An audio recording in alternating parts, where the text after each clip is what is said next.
ஆவிக்குரியவன் எல்லாவற்றையும் ஆராய்ந்து நிதானிக்கிறான் போட்டு பின்னால் என்ன போட்டிருக்கு பாருங்க.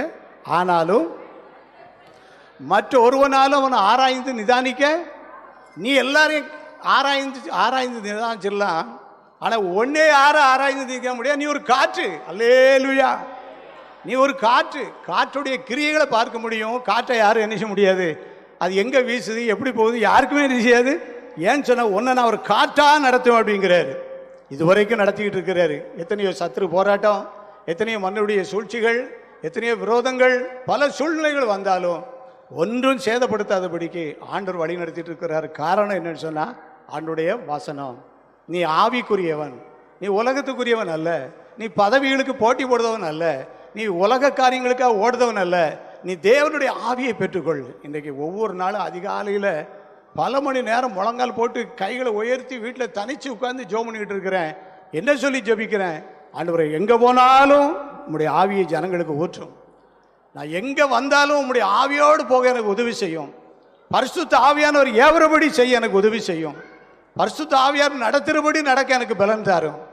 பலத்தினாலும் அல்ல, பராக்கிரமத்தினாலும் அல்ல, என்னுடைய தேவனுடைய ஆவியினாலேயே.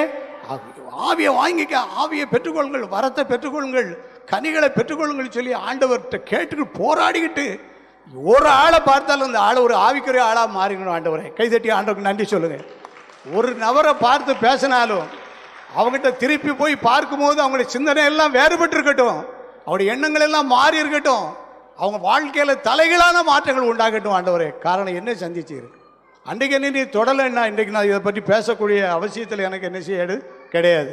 அன்றைக்கு என்ன நீ தொட்டீர் ஆண்டவரே, அன்றைக்கு என்னை அபிஷேகம் பண்ணி நீர் ஆண்டவரே. 52 வருஷங்கள் ஆனாலும் அந்த அபிஷேகம் இன்னும் வேணும்னு தான் கேட்டுக்கிட்டு இருக்கேனே. இந்த இடப்பட்ட காலத்தில் என்ன நடந்துச்சு அப்படின்னு சொன்னால், இந்த நதி போகும் இடமெல்லாம் ஆரோக்கியப்படுவதற்கு ஆண்டவர் கிருபை கொடுத்தார். அல்லேலூயா. எத்தனையோ ஊழியங்கள் மூலமாக ஏராளமான மக்கள் தேவனுடைய ஆவியை பெற்றுக்கொண்டு ஆசீர்வதிக்கப்பட்டிருப்பதை உணர முடியுது. அநேக இடங்களில் போகும்போது சொல்லுவாங்க, ஆனால் அம்மநாடு மீட்டிங்கில் நாங்கள் வந்திருந்தோம், சின்ன குழந்தையாக வந்திருந்தோம், இன்றைக்கி இதெல்லாம் என் குடும்பம், நாங்கள் எல்லோரும் கர்த்தருக்கு ஊழியம் செய்கிறோம்னு சொல்லுவாங்க. நான் இவ்வளோ படிச்சிருக்கிறேன், இந்த இடத்துல வேலை பார்க்குறேன், இவ்வளோ பிஸ்னஸ் பண்ணிகிட்டு இருக்கேன், இது என் குடும்பம், என் பிள்ளைகள், என் பேரன் பேத்திகள் என்று சொல்லி. தரங்கம்பாடின்னு ஒரு இடம் இருக்குது நாகப்பட்டினம் பக்கத்தில். அங்கே தான் ட்ரெயின் ஸ்கூலுக்கு போனேன்.